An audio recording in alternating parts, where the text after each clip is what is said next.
Visual suggestion: a younger version of you waking up to an alarm, rushing through daily life, staring at screens, and chasing external success. Voiceover: for so many years, I thought I knew what life was about.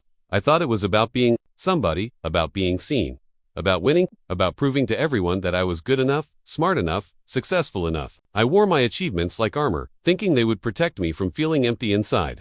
I remember chasing jobs I didn't love, just because they paid well. I bought things I didn't need: cars, clothes, gadgets, just to feel like I mattered in a world that was always moving too fast to notice anyone standing still. I said yes to things that drained my soul, just to impress people I barely even liked. The truth is, I was running from silence, running from the fear that maybe I wasn't enough without all the noise, without the praise, without the title, the money, the attention. I thought success would finally make me feel whole. But every time I reached a new level, the feeling faded. The emptiness returned. I was never really fulfilled. I was just distracted. I thought life was a race to get ahead, a race to win.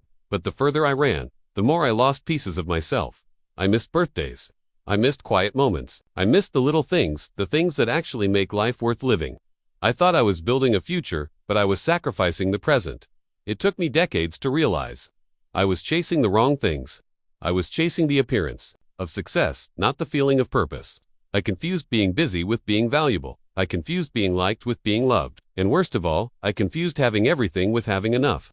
If you're listening to this and you're caught in the same cycle, I want to tell you something I wish someone had told me when I was younger. You don't have to keep running. You don't have to keep proving. You're allowed to pause. You're allowed to live a life that feels good on the inside, even if it doesn't look perfect on the outside. You know what's scary? Time doesn't wait. It doesn't care if you're not ready. It doesn't pause for your excuses or rewind for your regrets. It just moves forward, quietly, relentlessly. I used to think I had forever. I'll call them tomorrow. I'll visit next month. I'll slow down when things settle. But one day, the tomorrow you keep promising doesn't come. The people you meant to call are gone. The moments you meant to enjoy have passed. I still remember holding my kids when they were little, thinking they'd be that small forever. I blinked and now they're grown. I remember my parents, looking strong and full of life. Now I visit them less often than I should, and sometimes I wish I could go back just one more Sunday, just one more dinner table conversation. Time isn't cruel, it's just honest. It gives you what you ask for every single day, but it never gives you a second chance at the same moment. What you don't live now, you lose forever.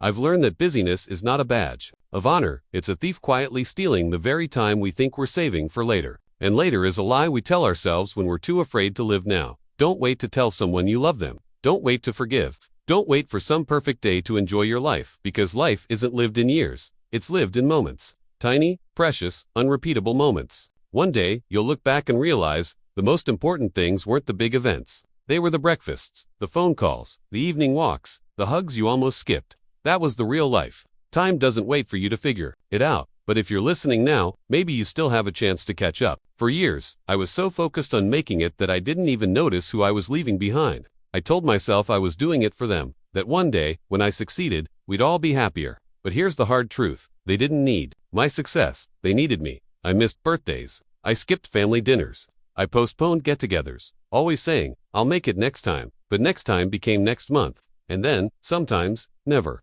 Slowly, the people who loved me most became names I only saw on my phone screen or voices I barely heard anymore. We spend so much time trying to impress people who don't even know us: bosses, followers, strangers online, yet we take for granted the ones who've loved us through our worst days, the ones who don't care what we've achieved, but care deeply about how we feel. Success can be loud, but real love is quiet. It's the kind that waits for you when you're late, that forgives you when you're wrong, that cheers for you even when no one else is watching.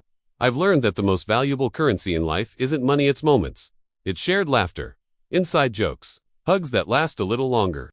The peace of knowing that someone sees you really, sees you and loves you anyway. If you're chasing the world but ignoring your people, stop, pause, call your parents, hug your child, message that friend you've been meaning to check on, because one day you'll realize that all the likes, the praise, the status, it never came close to the love you already had right in front of you. Don't wait until you're older to realize that the people who really matter were always there. You just had to look up from your phone and see them. There was a time when I believed I had to be perfect. Perfect at my job, perfect as a parent, perfect in how I looked, how I spoke, how I lived. I thought if I could just get everything right, I'd finally be happy. But all perfection gave me was pressure, and peace slowly disappeared from my life. I used to wake up every day, already feeling behind. The to-do list was endless. There was always something more I could improve, fix, achieve. But no matter how much I did, it never felt like enough. Because perfection is a moving target, it keeps shifting just out of reach.